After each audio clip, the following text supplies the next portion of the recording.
Welcome out to another episode of It's All Been Trek Before. I mentioned this last week. We're here. It's season 1 discussion of Voyager, wrapping it all up, going through it. An abbreviated season. Maybe not an abbreviated conversation. Lots for us to dig into. So we know you're going to do the same, whether Voyager is your favorite or it's new to you like me. Listen in on all we got here. Hey, you're probably not new to Facebook. Maybe you're not on Facebook. But if you are, hey, follow us. It's All Been Trek Before. Spelled just like it sounds. All Been Trek Before. Get in on it. A lot of fun. Tell us what's going on. Interact with us. Or just be like, oh, that's the episode that's coming out. It's also just a good way to keep track of what's going on with us. It's All Been Trek Before on Facebook. This is Voyager Season 1 wrap-up. It's All Been Trek Before. Welcome out to another episode of It's All Been Trek Before.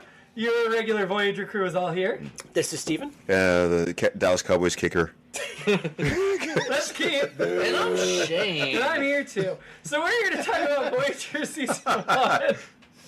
Voyager Season 1. First impressions of the season overall. We should start with the total newbie. Yeah. I'll just say kind of what I was saying every week, or as we reviewed it. Love all the characters. I love most of the characters. A lot of the characters. There's Neelix. I like Kess more than most people so far. Yeah. Who's Kess? I haven't got the name wrong, right? No, but I think for obviously it was not super awesome, the episodes themselves, and some of it we still end up falling into like, well, we've done this before. But also, we talked about it last week, the final episode, and then our two favorite episodes, then kind of the rest of the season.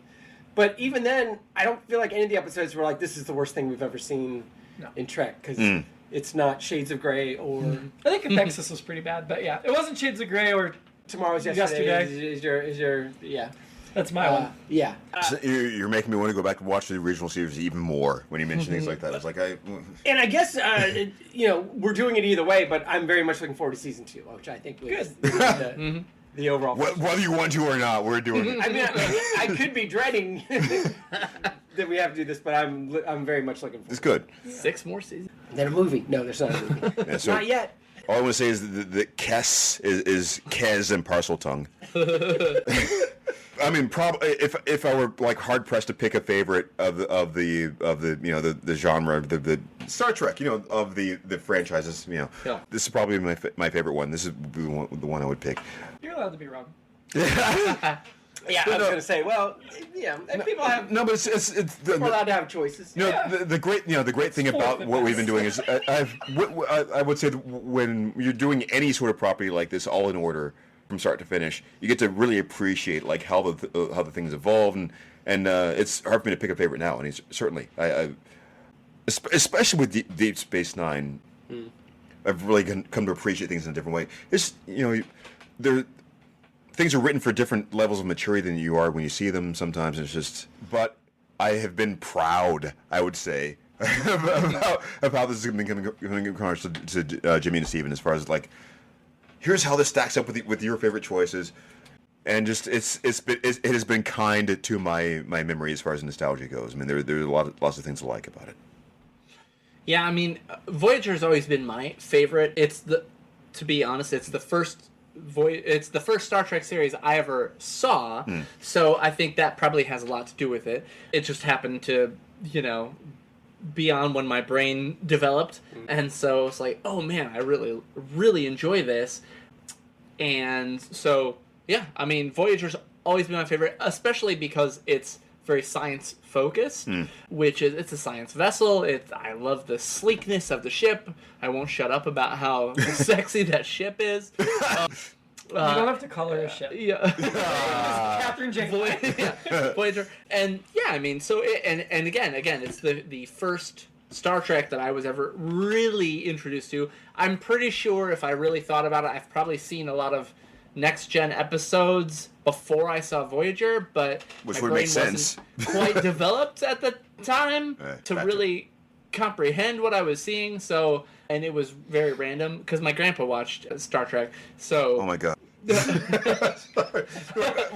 that much younger than anyone here. All right, but- how old are you right now, actually? well, I'm either older by infinity. I like this. I'm either older by infinity or younger by maybe 5 years than the youngest person here.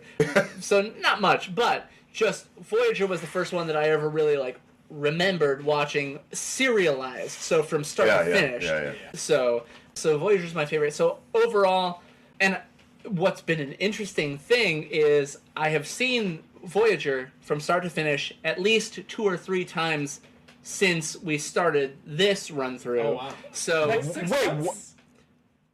no. I mean, in my lifetime, I have seen it at least 3 times before we started again. So this is now my 4th time watching it. Oh my God! Since we started watching I'm not jumping ahead. So it's been an interesting exercise to sort of intentionally forget the future and just be in the moment of I only am introduced to, let's say, Tuvok in season 1, which has been less than I remember Tuvok being in the whole of the series. How fresh has it felt when you've been watching it this time? The last time I watched the entire series through was probably 2014. Okay. When you were how old? Like 473? I don't know. Yeah. I don't think it was as strong as Deep Space Nine's first season, but I do think as we watched each individual episode, we're like, this is better than I thought it was going to be. And I think we had a similar reaction to Deep Space Nine season 1. I remember them both as inferior products. Yeah. I think the characters are pretty well defined here from the get-go. I think they do that better than Deep Space Nine did, because it took Bashir like a year and a half to lock in. And here I feel like we've pretty much locked in everybody where they're going to be. Maybe it took Kess 2 or 3 episodes, but everybody locked in pretty quickly. Kate Mulgrew is phenomenal. I mean, Avery Brooks is my favorite captain, but Kate Mulgrew is right up there. Oh, she's rising right up my is, list. She is Might be amazing. number 2 already. I mean, If I don't count Pike, since I know we're going to get to him later. We'll see. And which version? There's 3. 4 if you count Covenant. We pretend that doesn't exist. So let's evaluate the first season of Voyager on that metric. Did it strengthen or weaken the Star Trek canon? And was this a high point or a low point in the Star Trek ebb and flow? I think it's a great way to frame it. That's good. That is good. It wasn't a clunky transition. That was a great transition. Yeah. I don't know that it's a high yet, but it definitely strengthened it. I think so too. Yes. Part of it is because I know what's coming up. So we're focusing on season 1, but we know what's going to happen, and it's like, oh my God, there are certain aspects of the Star Trek thing overall that it's just like, it just elevates this one part. It kind of goes to something you've talked about a lot, Keith, which is TOS had the advantage of well, we've never done this before, so we can be the first ones to do that. Which, on the other hand, is well, no one's ever done this before, so people might hate it, but they didn't. Yeah. Well, they didn't love it, but obviously we do now. And some people did. That's why we're doing this conversation. But so I think I keep saying this about Voyager, how much I like it is. I think there's all that stuff they don't need to even bother with. They don't need to tell you what Starfleet is or anything. Yeah. So they can just be like, we have these cool people that you're going to like a lot, and just be like, what are you guys doing this week? What are you doing this week? And, like I said, obviously we didn't think the whole season was awesome, but like I said, I can't wait to see the next one. So. It's a pretty good entry point for the franchise, I think. Yeah. And again, so as someone who only ever saw some episodes of Next Gen, wasn't at all familiar with original series, so Voyager was my entry point, really, if I'm getting honest with. So it was okay, I understand enough about, because in the first season of Voyager, they never really went in depth about what is Starfleet, what is so it was just okay, I understand. Oh, they got flung into another section of the galaxy. They've divided it into 4. All right, understand that. They pretty much established that in the pilot, right? And all right, they're out there. Let's see what happens. I get it. And because they're far away, you don't have to worry about previous characters and alien races. Right, everything is new. Everything is... It's very much... Has been done. It's everything but the 5-year mission part of the original intro. Yeah. It said it's the 70-year, or now we're down to 69, whatever. Nice. Yeah.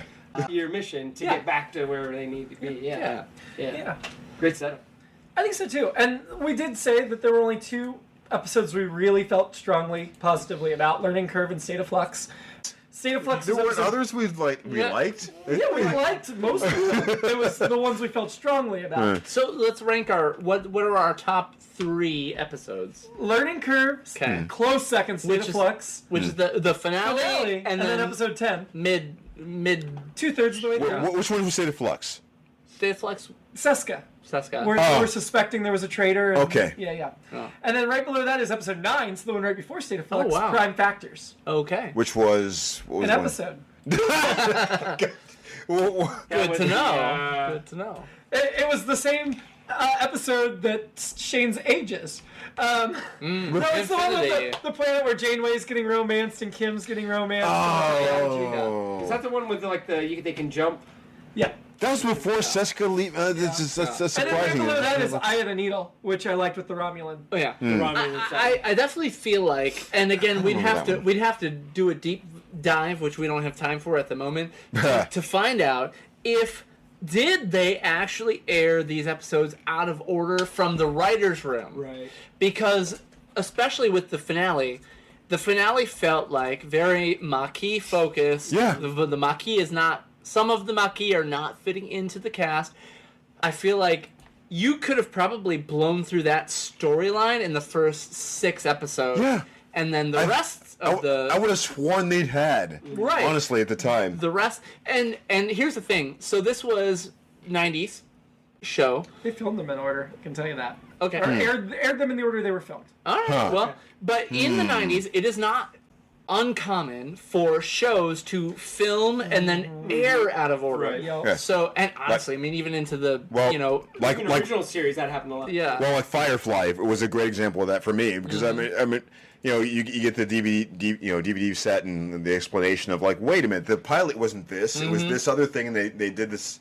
Yeah. I was wondering if they did this here because it really felt like this. How could this have been the last episode of this? Because I would have sworn, Yeah. like up and down, that this wasn't. Yeah, like season 1, it's interesting because, again, as we just said, the season finale seemed more like a first half of season 1 arc. very much so. Yeah. But then if you think about it, as we've seen the entire first season, there really wasn't necessarily a storyline that felt dangling. You know, it didn't feel like we were in a cliffhanger of like, what's going to happen in season 2? So I appreciate that as a look on. Maybe it was frustrating in 90. I don't know. Was it 4 when it was 5? My God. Very close. In 95 when it happened, I didn't feel now watching it 20, 30 years later.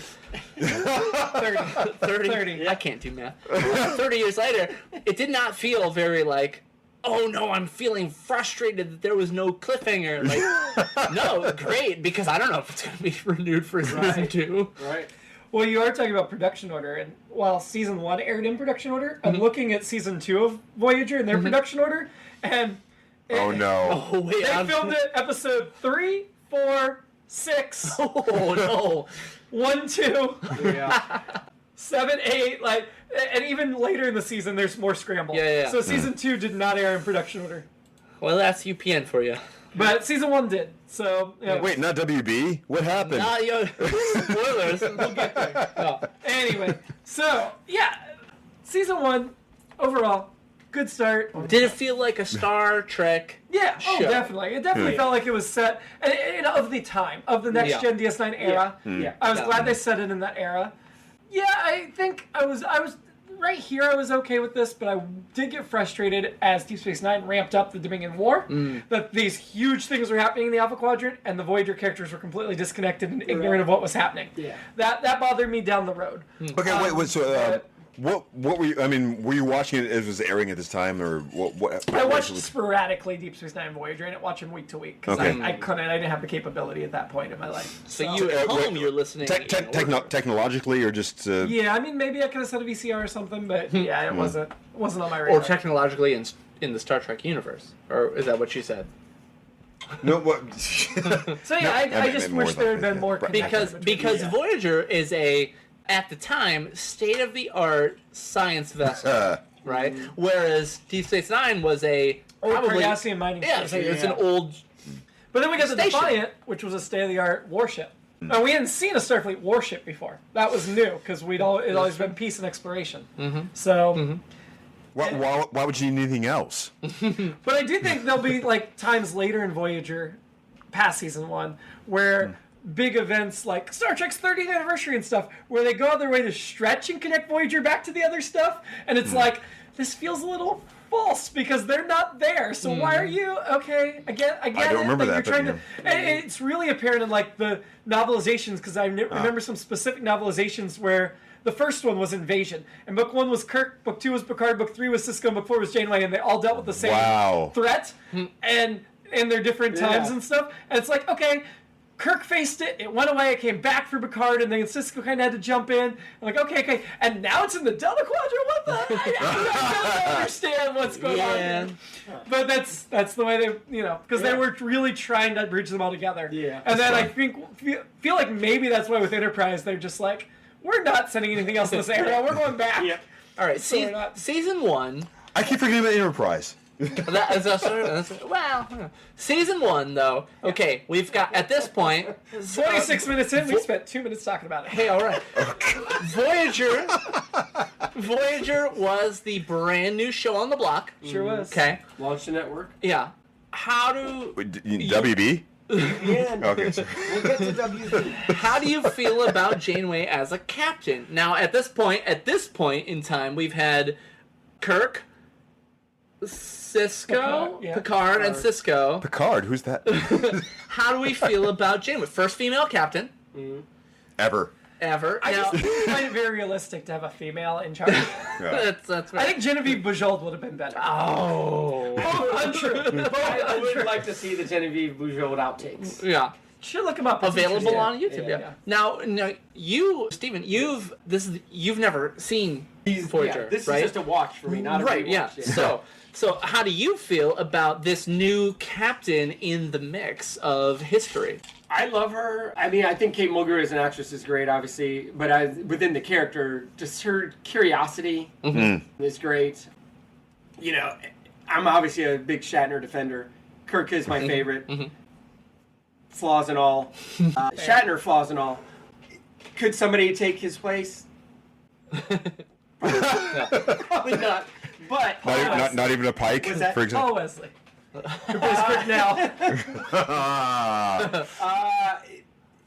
Jumping ahead with the new captain. You mean Stefan? But like right now, I think Janeway's right there with Pike for number 2 for me. I know Jimmy's convinced me on Sisko, and I'm enjoying him as well. I feel like his Yeah, best yeah, days are ahead. definitely. Again, not Definitely. having seen the entirety of the original series, Yeah. I've seen episodes, Yeah. and I'm familiar with Star Trek as a whole. But I feel like she kind of splits the difference between Kirk and Picard for sure. Yeah. She's kind of rogue, but also kind of, So- Sensible, sensible, and yeah. smart. So Yeah. to speak to that, part of the Kirk-Picard dichotomy that people talk about is Kirk was a bookworm who became bold and brash. Yeah. Picard was bold and brash who became the bookworm. Yeah. And maybe this is a male-female thing, but guys like figuring themselves out, and it's got to be bold changes and strokes, whereas Janeway just balances because Yeah. women are better at like integrating That's besides their what- personality. Yeah. I also did. More well-rounded individual. Yeah. More emotionally Yeah. mature than either one of them.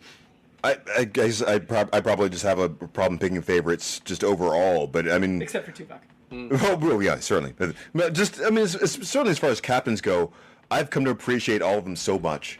Just the process of doing, just doing this in order and just like, I can't say this one is better than this because of this, because there's got this similarities and just like. Oh, we do all agree Michael Burnham's the worst, right? What's that? 100%. We do all agree Michael Burnham's the worst. Oh, wow. And that could be because of the writing.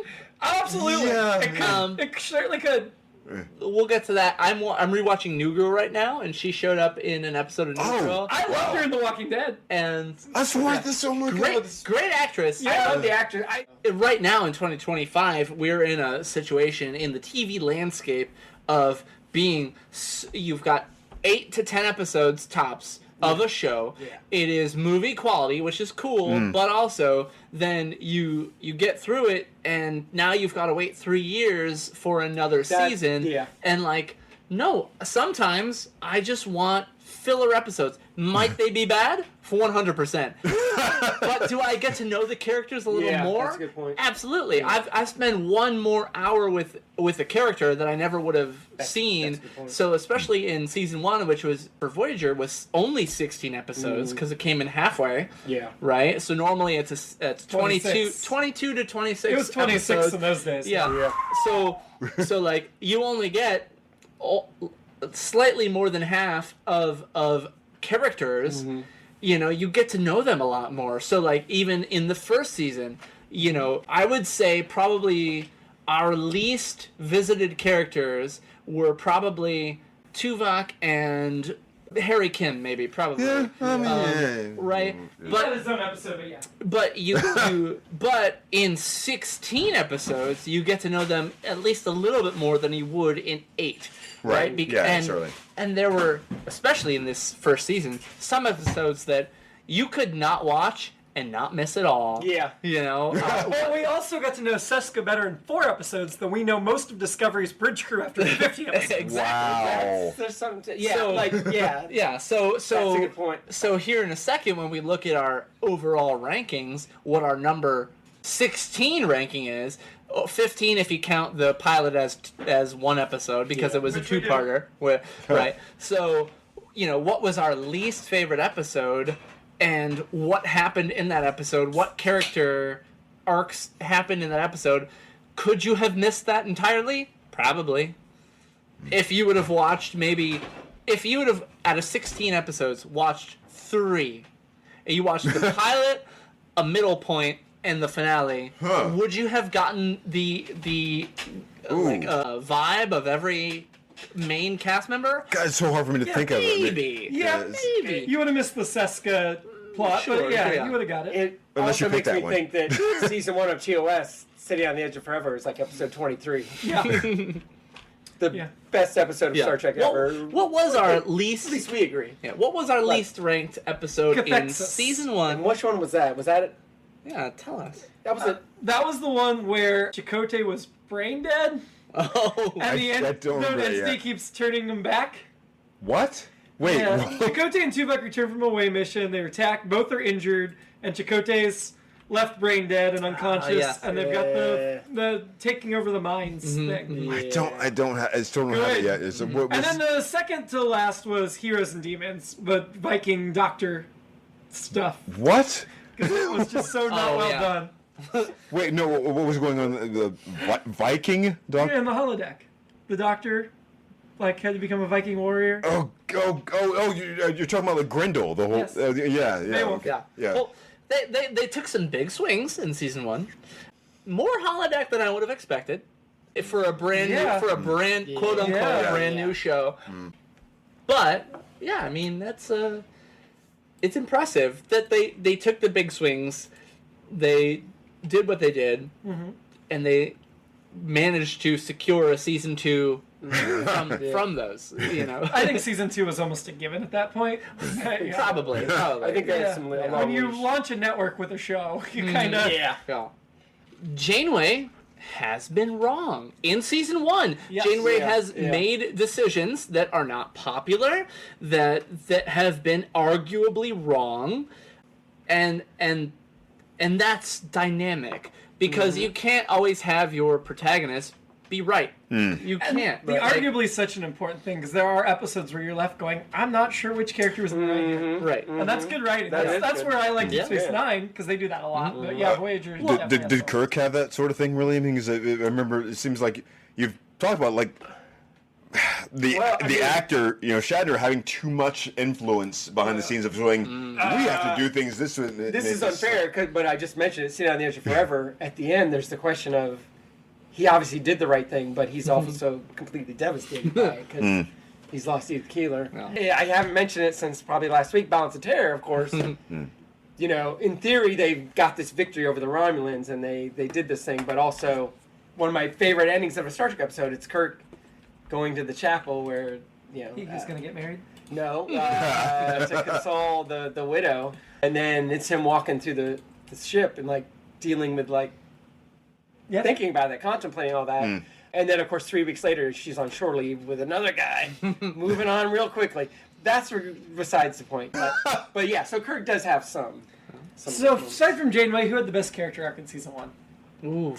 Oh man. Torres, Tuvok. You know what? Wow. I would say 50-50 between Torres or Paris. Ooh. Because for Torres, I mean, Maquis, had to, and then basically because of their smarts, earned their position as chief engineer, versus Paris, who started off as basically in prison, right? Yeah. Earned their position as head pilot, due to Starfleet rules. Well, Starfleet rules. Something. Or earned in the sense of like, I mean, we got to see some character kind of like changes and developments of like maturation, having the chance to choose things for himself in a certain way. I was thinking like Paris or Chakotay even, but Chakotay seemed like he was kind of he was kind of. I would say in that case, because you said what you said, Keith, I would say then I would solidify my answer as Torres. Yeah, I think her growth over the season. She's so solid by the end. Just I do wish they'd taken more time, because it did feel like a couple episodes of Rocky and then she locks in. Yeah. Same with Paris. Like it happened too quick, and that's my biggest problem with Voyager. I think is the character growth arcs aren't fully developed. They're just like same thing with the Maquis. Oh, here's a Maquis we don't agree with. Okay, we have a little bit of conflict. It's done. Yeah. It's just Paris is my favorite. I don't know. favorite character. Yeah, I think he's still my favorite. Because he's Kirk. Yeah. He was supposed to be like number 2 on the call sheet, Yeah. and I knew if you noticed he was real heavy at the beginning of the season, and then by the end of the season they were barely using him. But I'll say this character that I barely mentioned, Kess, and barely mentioned by the right name. He's gone through an arc, and then I'll keep it a sick bay. The Doctor. My favorite character is the Doctor. Yeah. The Doctor. Other than Janeway, because Janeway's so good. But the Doctor is my favorite of the rest of the crew. Bob Picardo just found the humor, and I swear they were writing for him because he was so good. Like, they didn't know what to do with him, but Bob Picardo just delivered so well, they found things to do with him easily. Yeah. I was just going to say, I mean, I think there's some positives to having something where it doesn't feel like it's earned enough, where it's like, at a certain point you have to give the audience sort of credit of like, we know where this is going. Let's have some fun. Let's feel good. Yeah. A series where you can watch that and feel good like that. Like there's these two different forces coming together. They know they have to cooperate to get there. Let's not like beat you over the head with them having differences. Let's just get there and I do want to. So you watch Friends? Yeah. So you know how Monica and Chandler's relationship came out of nowhere? Yeah. Just like 2 random characters. Now they're a couple and they work. Yeah. That happens on Voyager. Which 2 characters do you think it is? I just want to guess without commentary. Oh God, I don't remember. Wait. How do you not remember? I need to think for a 2 of second. the leads you already know. Later in the show, just get together and they're a couple for the rest. My God, I don't remember. Well, I really do. we're talking about season 1. Yeah. Yeah, I'm just saying. I mean, we'll check back in with him after season 2 and see if he has a Kim different and answer. Paris, obviously. Yeah. No, it's not Kim. That actually would make a lot of sense when you put it that way. They've become besties, and They already have. yeah. I'd like that though. That is my favorite couple of season 1 is Paris and Kim. The Delaney sisters. I really don't remember. We haven't seen them yet. It's interesting. No, he doesn't remember who gets together, which boggles my mind. Wow. No spoilers because No. All right. we're in season 1. All right. I just want Steven to guess. Yeah. Tuvok and Kess. Yes. That is an interesting guess. I would love to see an interaction with Neelix and Tuvok after that happened. Because he has been so jealous this entire Everybody season. is. Right. Like, annoyingly. So that's probably why he's quite often been our most annoying character. We don't like the way he treats her. Because of the jealousy. And again, that could be, 90s tropes, Yes. but Yeah. like it's especially from this lens of 2025, like man, obnoxious and toxic. Honestly, Also, like, she's so young. Yeah. And Well, he's not, and it's a little bit. aliens are different. Yes, but even so. Yes, we don't I have- know. Even if you like try to adjust her lifespan to human, like the equivalent, Yeah. she still equals out to about 20. yeah, And he's definitely not. That's fair. Yeah, he's like 22. Yeah. He's pretty If immature. only. Yeah. If only. Yeah. No, yeah. Okay, drink overall for the season. Steven, you had two characters twice, Kess and Kim. Ooh. Who's your drink for the season? Kess. Kess. What? Yeah, I saw that one coming. You knew. That's the perfect lack of beat. It was just like written. It's just like So I had Paris 3 times and Torres twice, but then I also had Roxanne once. Torres Roxanne. portrayer.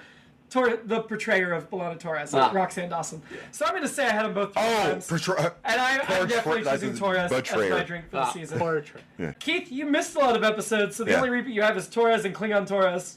Oh no, you have Tuvok twice. You have Tuvok twice. that makes sense, doesn't Yeah. it? Probably Tuvok at this point. Yeah, that considering, seems obvious.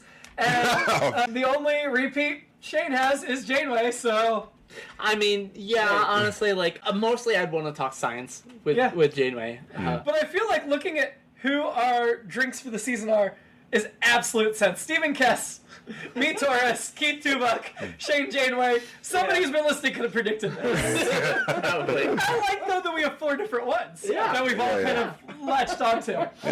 Annoyance. Steven, you have Neelix 1, 2, 3, 4, 5, 6 times out of 15 episodes.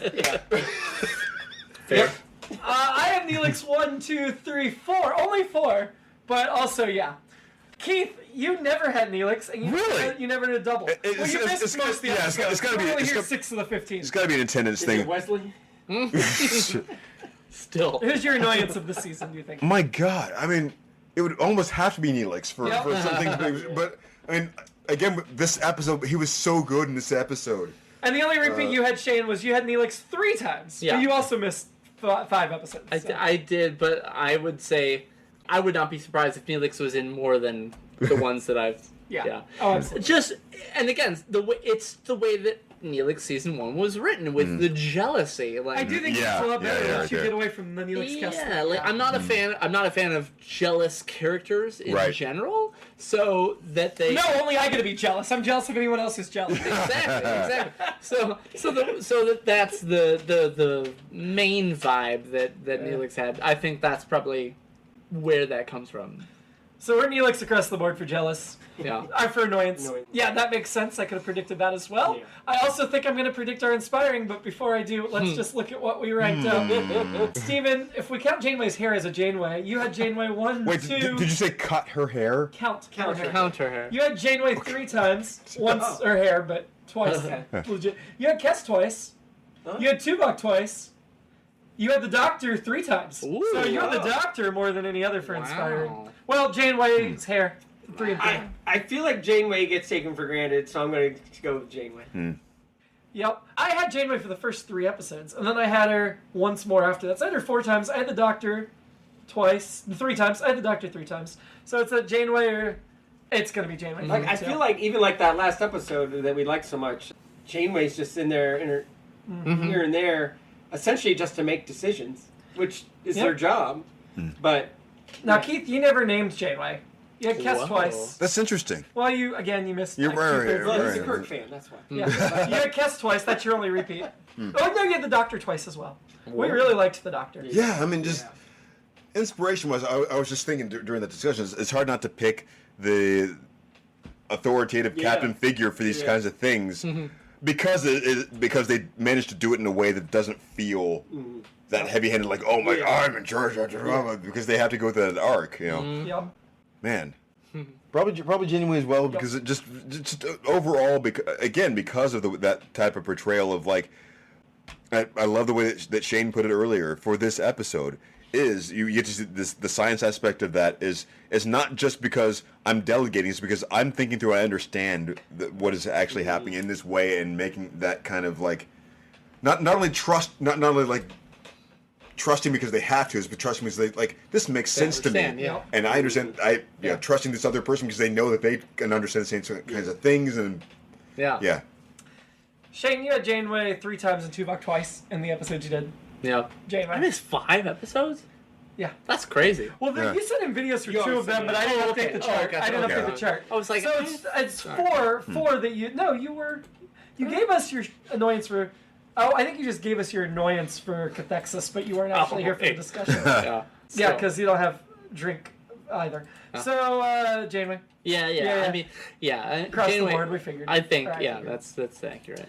Episodes, I think we already kind of talked about where we ranked top and bottom.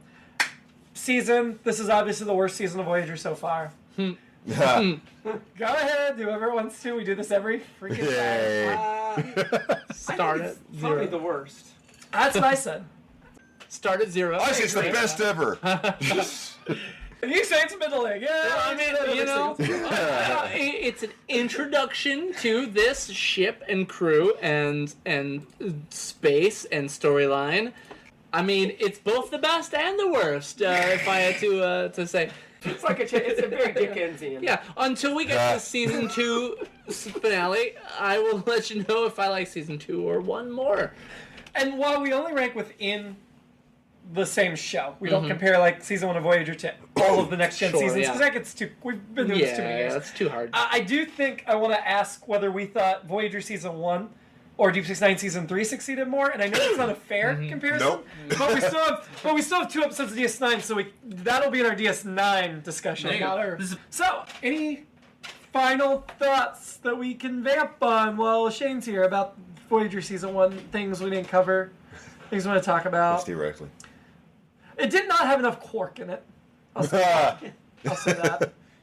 I do wonder about things that I feel like, and we'd have to probably think on this, but like things that have been introduced and then just never get examined again. Mm-hmm. Like where Kes and Neelix are from. Well, we've left their home worlds behind. Yeah, that kind of stuff. We still have to deal with the Kazon some more. Well, but then we see like the blue alien, Chell. Napoleon. Yeah, the blue alien. Shield, Che- as I call it. Chell, from this episode. Lele, as I call it. It's kind of it's sort of like one of the Star Trek staples. You don't really.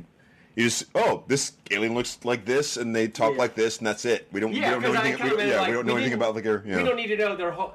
Everyone on his planet's like that. It's like again. I keep going back to last week, but I felt like that was what was cool about it. It was like we know this character is not from Earth or whatever, but we don't. Nobody's like, well, that's the way those people are on that planet, which is not. Although Chell was pretty much like Mott, who we'd already met another Bolian. Yes, yeah, that's. It is a Bolian. Okay, Yeah. I can remember where. Picard's hairdresser. Huh. But so. Yeah. Anything that you want to touch on before we end? I mean, Janeway is the coolest. Oh, My now I gosh, remembered the ship, Yeah. It's a so cool show. sexy. I like a when the nacelles sleek- come up so you know when it's excited and ready to jump. Oh my God. So sleek. There's our clean rate. Ready to jump. I mean, an Intrepid class ship. There's nothing like it. Such a cool ship. Not. Such a good ship. It is. Love it. It's an awesome ship. I agree. Shane touched on this before, actually. Just the idea of from this being his first series, watching it, rather the one that was strongest in his memory. There's a great hook from the beginning. It's not really about the Star Trek universe necessarily in itself. It certainly helps if you understand that. But you watch that first episode and you're hooked because of just those two different groups coming together. It's really clearly defined. This is what we're going to be doing this series, this season. We're trying to get home now. Yeah. It's just like this thing, and it's just We're trying to get that home. hook. We're gonna keep running into things that no one else has really run Yes. into in the entire Trek universe, more than likely. And some things we have. Yeah, and oddly, that's even definitely some story ideas Yeah. you've run into. But that's fun too. Is the idea that they could run into something you have seen before and go, oh my God, what is that doing here? Yeah. What is this other I thing can't doing wait here? for the first Harry Mudd episode. I'm looking forward to it. No, Harry Mudd's Don't long tell me. dead. Damn it! But you're what the fans were talking about at this point, after seeing season 1 and going, what can they run into that we know?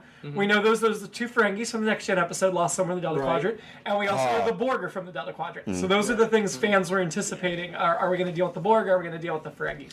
Well, and yeah, I mean, if you think about if you look at the Next Gen, right, which was our 5-year mission, right, is just explore, basically. But that doesn't mean they can't go back to Earth for some. Well, the original for was some 5 reason. year. Next Gen was ongoing, but Okay, sorry. Yeah. That's okay. Yes. So, regardless, either one of those, they could theoretically be back at Earth at any point in the timeline, because they need to do whatever. This is interesting because they literally can't. They are, Except for when they're in the holodeck. well, yeah, we have some episodes of Voyager coming up set on Earth. Well, Spoiler. We'll see. But yeah, no, Maybe. it's interesting that it's a new, in the realm of Star Trek. It is a new concept of they're stuck out there. They get no help. You get no. Realistically, spoilers aside, there's no way that you can ever get a cameo from an old cast member. Spoilers aside. Steve's already knows about some of them because we kind of talked about it. But while Deep Space Nine's gone after Quark, I can think of 4 Next Gen cast members we're going to see on Voyager. I'm just saying, 4 separate Next Gen characters. you realistically wouldn't see any of those people, Right. because And yet we do. because they'll Well, not like okay, here's Planet X. Oh, what's Scotty doing here? Yeah. Or Yeah. what's Riker doing over here on this asteroid? So, no, I enjoyed season 1. It was a very good introduction. If you've never seen a Star Trek ever, Yep. I think it's a good introduction to the franchise. Yeah. So, It did what it needed to do. It was well executed. Good setup. We're all happy. Yeah. We're ready Advertised for as season. wedded. yeah, ready for season 2. Yes. But before that, we've got to finish the Deep Space Nine season because there's 2 episodes left. Yeah. Oh. And What? finish How? that. Then we Why? also have some special episodes Yeah. in our break. Some. We always do 3 that we each pick one. You're welcome to join us for those if cool. you prefer. If you like, they're not episodes, so they're like random stuff, movies or whatever. We're going to do another episode of Cop Rock. No, that's not on the agenda. No, that's that's your own study time. Next week, Deep Space Nine episode Facets. Dax asks the crew to join her Zarantara ritual, where the memories of her former hosts will take over their bodies. So we'll get to meet all of Dax's former hosts. That does not Also, sound. That Nog sounds is kind of preparing for ill-advised. Starfleet doesn't it? Academy. Sorry. Yeah. Lita will be back as well. Nog, Ram, Lita, all in this episode. But we get to meet all of Dax's hosts, which we haven't done yet. So that's exciting. Oh. What about the one Or thing? 7 where the previous thing hosts. says- all right. We met the serial killer one. Yeah. But that's one of the 7 hosts. We will meet all 7. Hey. Until then, live long. Cass, that means you can live longer than 9 years. Prosper. It does not. Kess isn't in the Voyager movie. Don't you die on me. There's a Voyager movie. No. What? Kess hasn't shown up in Prodigy.